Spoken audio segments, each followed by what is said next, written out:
আসসালামু আলাইকুম মাই to family, কেমন আছেন আপনারা সবাই? সকলকে জানাই অনেক অনেক ভালোবাসা আর শুভকামনা। তো আজকের ব্লগটি শুরু করেছি আমি সন্ধ্যা থেকে। সন্ধ্যার নামাজের পর সন্ধ্যার নাস্তার আমরা প্রিপারেশন করছি। তো সন্ধ্যার নাস্তার জন্য আজকে আমরা ভাজা পোড়ার আইটেম রেখেছি। আর এক মাস পর তো রমজান মাস। তো রমজান মাসে আমরা বিভিন্ন ধরনের ভাজা পোড়ার আইটেম খেয়ে থাকি।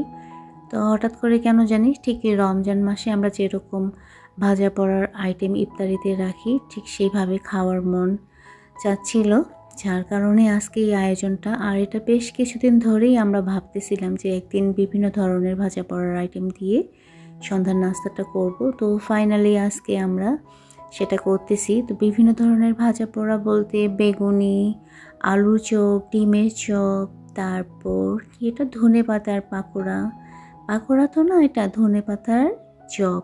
তো সব কিছু মিলাই আমরা বিভিন্ন ধরনের ভাজা পোড়া রাখার চেষ্টা করেছি। বাস বড়াটা ছিল না, ওটা একটু কমতি।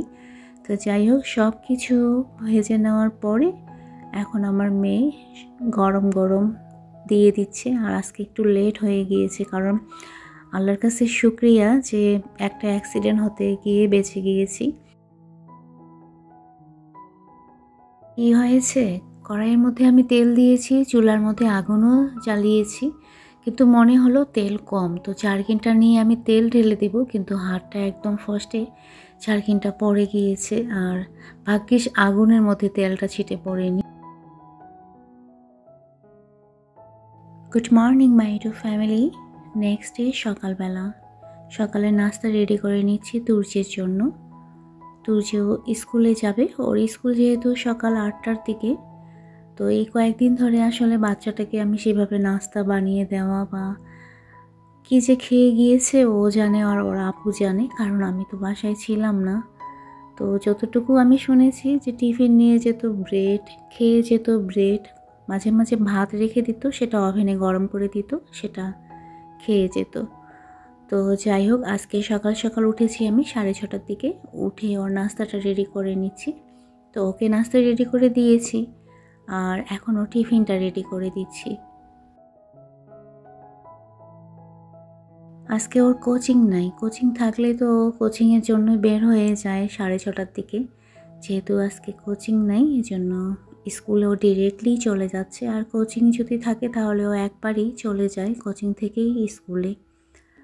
তো আমি ওর নাস্তাটা রেডি করে দেওয়ার পরে টিফিনটা রেডি করে নেব এখন। আর ওর টিফিন যেটা পছন্দ করে, এটা তো বেশ কয়েকবার আমি ভিডিওতে দেখিয়েছি, এক পরোটা, যেটা সিম্পল জাস্ট ডিম দিয়ে পরোটাটা আমি ভেজে দিই আর তার উপরে কেচাপ দিয়ে দিই। শসা, পেঁয়াজ, কাঁচা মরিচ এগুলো যদি দেওয়া যায় তাহলে খেতে কিন্তু বেশি ভালো লাগে, কিন্তু আমার ছেলে আবার একদম সিম্পল খেতেই পছন্দ করে। তো যেহেতু ওর টিফিন, এই জন্য ও যেভাবে পছন্দ করে আমি সেভাবেই দেওয়ার চেষ্টা করি। গত 2 দিন ধরে কিন্তু অনেক কুয়াশা, শীত যদিও কনকনা সেভাবে ফিল করতেছি না, কিন্তু প্রচুর কুয়াশা।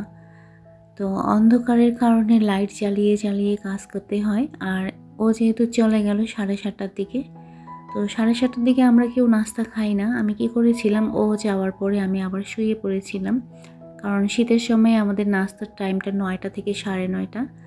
তো অলরেডি কিন্তু আমরা নাস্তা খেয়েছি। আর এদিকে কিছু টমেটো নিয়ে এসেছিল, সেগুলো আমি তুলে নিচ্ছি। আমার বর বুঝতে পারেনি যে বাসায় টমেটো আছে। তো আগে যেগুলো টমেটো ছিল ওগুলো বেশ পেকে গিয়েছিল, ওগুলো ফ্রিজে রেখে দিয়ে আজকে যেগুলো নিয়ে এসেছে সেগুলো আমি বাস্কেটের মধ্যে রেখে দিলাম। আর বেগুন নিয়ে এসেছে আর গাজর। এদিকে কিছুক্ষণের জন্য আমি আর আমার বড় ছাদে চলে এসেছি। আর ছাদে আসলে যেটা হয়, কবুতরগুলো না একদম নিচে নেমে আসে, তো ওদেরকে আবার খাবার দেওয়া হলো। আসলে কি হয়েছে, গত কয়েকদিন ধরে তো সেভাবে ছাদে আসা হয়নি। তো বাবা বলতেছিল যে গাছের টমেটোগুলো পেকে গিয়েছে, ওগুলো তুলে নিতে। তো আমি একদিন এসে দেখেছিলাম যে হ্যাঁ গাছের টমেটোগুলো পেকে গিয়েছে, কিন্তু তুলবো যে সেই সময়টা আসলে হয়ে ওঠেনি। তো আজকে ফাইনালি গাছের টমেটো নেওয়ার জন্য এসেছি। তো এসেই দেখলাম যে পাখি তো খেয়েছে আর কিছু টমেটো ঠকর দিয়েছে, আর বেশ কয়েকটা কিন্তু টমেটো ছিল, পাখি কিন্তু খেয়ে ফেলেছে। তো একটা টমেটো আমি তুলে নিলাম যেটা নেওয়ার মতো, আর কিছু টমেটো তো পাখি খেয়ে ফেলেছে আর ঠকর দিয়েছে। তা পাখি ঠকর দিলে সেটা ফল আমরা নেই না। তো এদিকে দেখলাম বেশ খানিকটা টমেটো মাশাআল্লাহ একদম পেকে গিয়েছে। তো এই সাইডে সাধারণত পাখি আর কবুতর খুব কম আসে, যার কারণে এখন পর্যন্ত ঠিক আছে। এদিকে গাছের কিছু কাঁচা পাকা মরিচ আমি তুলে নিচ্ছি।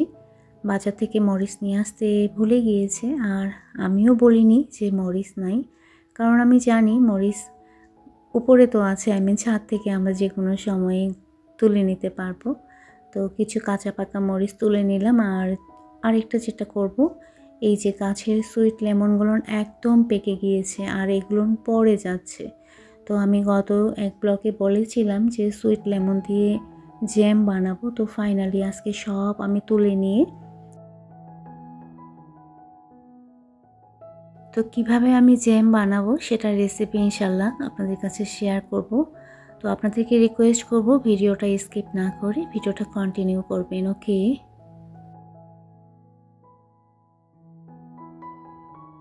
আচ্ছা, ভিডিওর এই পর্যায়ে এসে বরাবরের মতো রিকোয়েস্ট করি, যারা এখনও আমার ভিডিওতে লাইক করেনি প্লিজ ভিডিওতে একটা লাইক করে দিয়েন, ওকে। আর ভিডিও রিলেটেড একটা হেলদি কমেন্ট করে দেবেন তখনই যখন ভিডিওটা আপনাদের ভালো লাগবে, ওকে।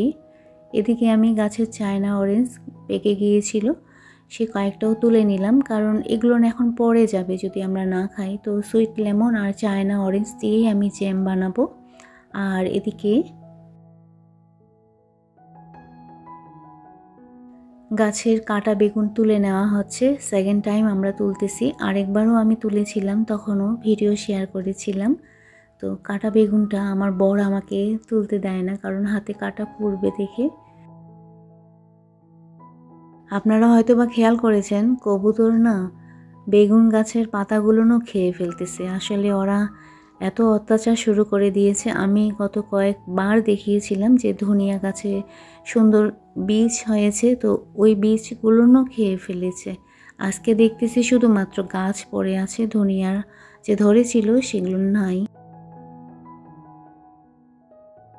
ধনিয়াগুলো খাওয়াতে আমার বর খুব মন খারাপ করেছে, কারণ আমরা কয়েকদিন আগেই গাছগুলো সুন্দর করে বেঁধে দিয়েছিলাম, কিন্তু আজকে দেখতেছি একদমই ধনিয়া নাই। আর এদিকে সুইট লেমনের গাছটা কেটে দেওয়া হচ্ছে, যেহেতু সব সুইট লেমন নেওয়া হয়েছে তো এখন গাছটা কাটিং করে দেওয়া হলো। আর এদিকে ফুল গাছগুলোর কি অবস্থা, এখন সব ফুলগুলো একদম মরে যাবে। আর এগুলো আসলে সব কিছুর একটা সিজন টাইম আছে। কয়েকদিন আগে কি সুন্দর করে ফুল ধরেছিল, আর এখন ফুলগুলো একদম কীরকম হয়ে গিয়েছে। তো কবুতরগুলোকে এত খাবার দেওয়া হয় তাও ওদের পেট ভরে না, বারবার শুধু গায়ের কাছেই আসে। আর জবা ফুলটা দেখতে অনেক সুন্দর লাগতেছে। সত্যি কথা বলতে কি, মনটা তো খারাপ, একটা অস্বস্তি কেমন জানি একটা ফিল হচ্ছে। তো ছাদের মধ্যে খুব ভালো লাগতেছে আমার থাকতে। ছাদে বেশ কিছুক্ষণ সময় কাটানোর পরে চলে এসেছি নিচে। তো রান্না তো করতে লাগবে দুপুরের, কারণ কালকে রান্না করেছিলাম, আমার ছোট দেবর এসেছিল। তো কালকে যেটা রান্না করেছিলাম ওটা শেষ হয়ে গিয়েছে। আজকে সকালবেলা তো আমরা সবাই পরোটা খেলাম, একটু সবজি ছিল ওটা দিয়ে পরোটাটা খেয়েছি।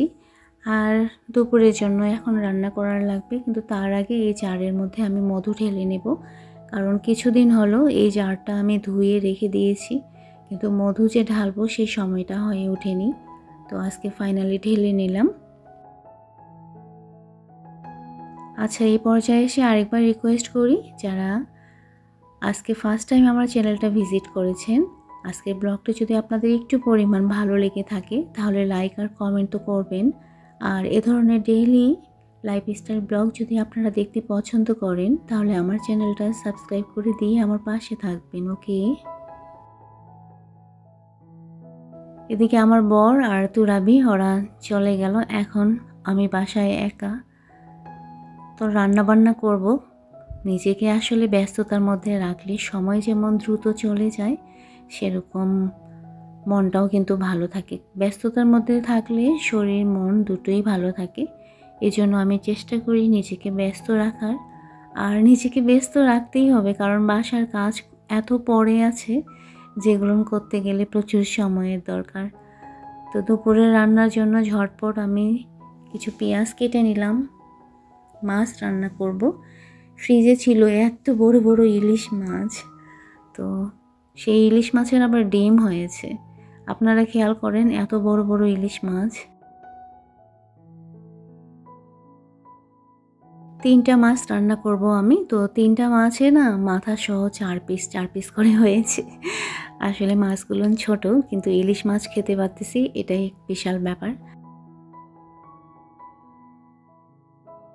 আমাদের বাসায় সরিষা ইলিশটা বেশি পছন্দ করে আমার ছেলে মেয়ে দুজনে, কিন্তু আমার সরিষা পিষতে কেন জানি একদমই মন চাচ্ছিল না। তো কিছু সরিষা গুঁড়া ছিল, যেটা আমি আচারের সময় একটু গুঁড়া করে নিয়েছিলাম ব্লেন্ডারে, সেটা ফ্রিজে রেখে দিয়েছিলাম। ওটা দিয়ে ভালো করে পেঁয়াজ কষে নেওয়ার পরে এখন মাছগুলো দিয়ে আর একটু কষে নেওয়ার পরে গরম পানি দিয়ে রান্না করে নেব।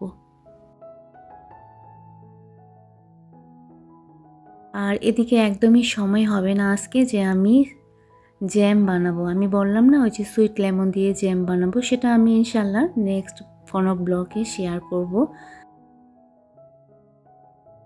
বেগুন ভর্তা, আলুর ভর্তা আর ইলিশ মাছ, এই হচ্ছে আমাদের দুপুরের খাবার। তো সবজি আজকে রান্না করিনি। আর বাসায় না, যখনই আমি ইলিশ মাছ রান্না করি, ইলিশ মাছের সঙ্গে সবজি কেউ খেতে চায় না। ইলিশ মাছের সঙ্গে ভর্তাটাই সবাই পছন্দ করে, যার কারণে বেগুন ভর্তা, আলুর ভর্তা করে নেওয়া হয়েছে। আজকের ব্লগটা আপনাদের কেমন লাগলো অবশ্যই কমেন্ট করে জানাবেন। সবাই ভালো থাকবেন, সুস্থ থাকবেন আর নিরাপদে থাকবেন। ওকে।